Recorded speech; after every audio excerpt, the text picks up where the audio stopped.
Շնորհակալություն։ Ես 3 հարց ունեմ։ Ուզում եմ առաջինը հետաքրքրվել բուժաշխատողների լայնամասշտաբ դժգոհությունների մասին, երբ մարդիկ ասում են, որ իրենց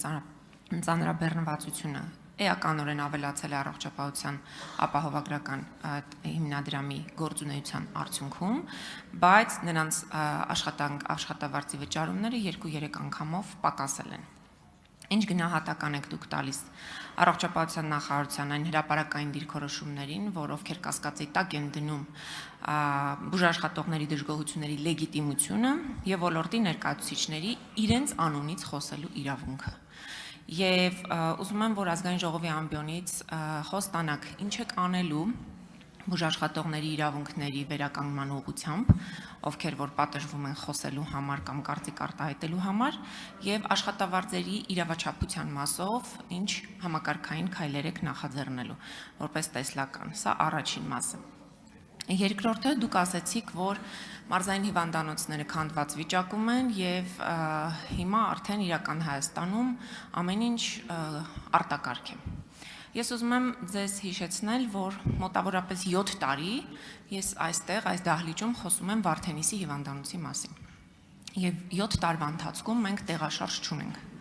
Ամեն անգամ նախարարները տարբեր ասում են, որ հիմա մենք կունենանք նոր հիվանդանոց, այդ նոր հիվանդանոցը համ բժիշկ կլինի, համ տեխնիկա կլինի, համ էլ հիվանդանոցը չի քանդվի հիվանդների գլխին։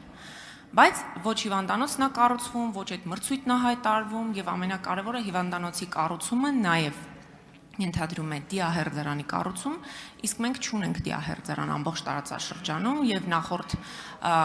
ժամանակահատվածում, երբ այդտեղ կանգնած էր ձեր կուսակից մյուս ընկերը, ասաց, որ 70 կիլոմետր հեռավորության վրա ոչ մի խնդիր չկա, տրանսպորտ է գործում եւ կարող են կարգավորել, ավարտում եմ, այսինքն դիակի դիահերձումը 70 կիլոմետր հեռավորության վրա կազմակերպումը, որքանով է բխում առողջության կամ մարդկանց իրավունքներից, որոնց մասին դուք երկար մոտ 20 րոպեանոց տեքստ ասացիք, շնորհակալ եմ։ Շնորհակալություն Տիկին Թովմասյան, առաջ երթին անդրադառնամ ձեր նշած դժգոհություններին բժշկական հանրության կողմից, պիտի ասեմ, որ ապահովագրության ներդրմանը զուգընթաց եւ համատեղ դիմելիության քաղաքացիների դիմելիության աննախադեպ աճ է գրանցվել բժշկական հաստատություններում եւ դրա հետ կապված մենք այո ունեցել ենք որոշակի խնդիրներ եւ մասնավորապես նեղ մասնագետներին վերաբերվող աշխատավարձի ցածր հաշվարկային լինելը հունվար ամսվան դա պայմանավորված է ավելի շատ մուտքագրման խնդիրների արդյունքում առաջացած ծավալների չհասցնելու պատճառով Իսկ